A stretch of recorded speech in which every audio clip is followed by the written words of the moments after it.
भगवान परशुराम की जय, सनातन धर्म की जय।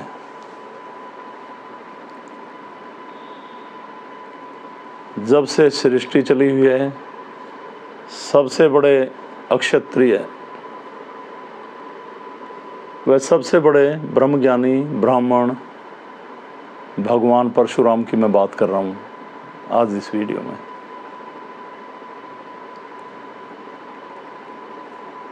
भगवान विष्णु के छठे अवतार भगवान परशुराम, दैत्य प्रवृत्ति के वो लोग, वो इंसान, चाहे वो दैत्य हो चाहे इंसान हो, जो कमज़ोर लोगों का शोषण करते,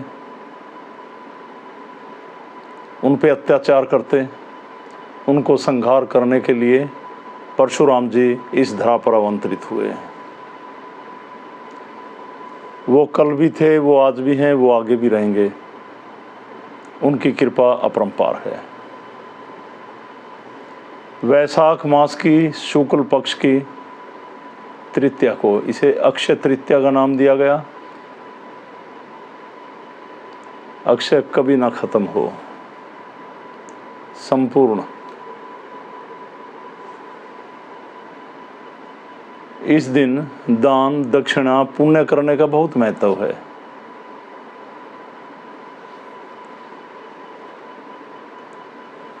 कहते हैं माँ अन्नपूर्णा जयंती भी इसी दिन मनाई जाती है। माँ अन्नपूर्णा ने भी इसी दिन धरा पे अपना आसन विराजमान किया। तो इस दिन अन्न व जल का भी दान करने का एक विशेष महत्व है। तो परशुराम द्वारा रचित, परशुराम द्वारा स्थापित, परशुराम की प्रेरणा से, परशुराम के आह्वान पर, भगवान शिव की कृपा से एक मुक्ति धाम बना गढ़ मुक्तेश्वर। ये हापुड़ से आगे जाके, जहाँ पर उन आत्माओं की मुक्ति हो सके जो भटक रही हैं। किसी युग की बात पौराणिक कथाओं में। तो अब जैसे मैंने कहा कि वैशाख मास की अक्षय तृतीया को, जो अभी 10 मई को पड़ रही है, दिन शुक्रवार को, वहाँ पर हर वर्ष मैं परशुराम जयंती पे भगवान परशुराम को एक यज्ञ समर्पित करता हूँ। वो यज्ञ अभी 10 मई को, अंदाज़ा है मेरा 10:30-11 बजे के आसपास, 12 बजे से पहले वहाँ पर ये यज्ञ प्रज्वलित किया जाएगा। और माँ गंगा के तट पर, उस मोक्ष वाहिनी माँ गंगा के तट पर भगवान परशुराम को समर्पित भाव से आहुतियाँ दी जाएंगी। अगर कोई शामिल होना चाहता है तो टाइम 10:30 बजे का मान के चलें, पर इसका मुझे निश्चित समय नहीं है। 11 भी बज सकते हैं, 11:30 भी बज सकते हैं, और 10 बजे भी शुरू हो सकता है। तो सभी साधकों से प्रार्थना है वो अपने घर में भगवान परशुराम का यज्ञ प्रज्वलित करें, उनकी कृपा पाएं। और अगर कोई भी साधक चाहते हैं कि भगवान परशुराम के यज्ञ में हम गुरु जी के साथ बैठें और परशुराम यज्ञ में उस मुक्ति धाम पर गढ़ मुक्तेश्वर उसमें शामिल हों, तो वो शामिल हो सकते हैं। इसके लिए आप डिस्क्रिप्शन में दिए गए नंबरों पर जानकारी ले सकते हैं। विकास जी से ले सकते हैं, अंकुश से ले सकते हैं, कमल जी से ले सकते हैं।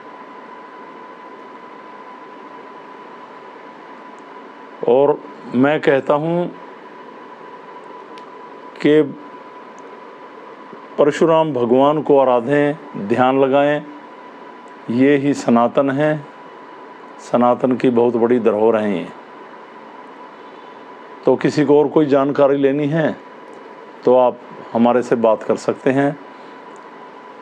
कोई आना चाहे तो श्रद्धानुसार आए, और कैसे आना है, उसको क्या कुछ करना होता है वहाँ पे, वो विकास जी से बात कर सकते हैं। वरना आप अपने घरों में, अपने गृहस्थ आश्रम में भगवान परशुराम का यज्ञ करें, और उसमें भगवान श्री कृष्ण की आहुति भी आप समर्पित भाव से दे सकते हैं।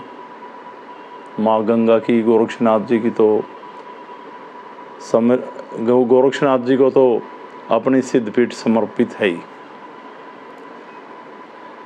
तो कई बार जैसे मैंने कहा कि आप घर में यज्ञ कर सकते हैं, तो कुछ लोग कहते हैं गुरुजी हम तो आपके साथ चाह रहे थे, आपने कह दिया घर पे कर सकते हैं।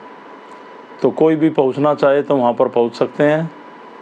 मैंने कहा ना, समय 1-2 घंटे आगे पीछे हो सकता है, पर जिनको इसमें शामिल होना है वो 10 बजे पहुँच जाएँ, चाहे यज्ञ हो 11 बजे। तो मुझे आपको ये अति विशेष जानकारी देनी थी।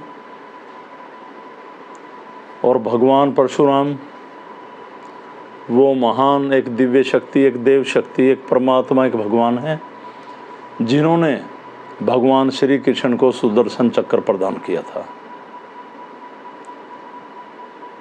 तो शक्तियों में बैठकर जब आप इन देवों का, इन परमात्मा के नाम से यज्ञ करते हैं, बड़े समर्पित भाव से किया करें।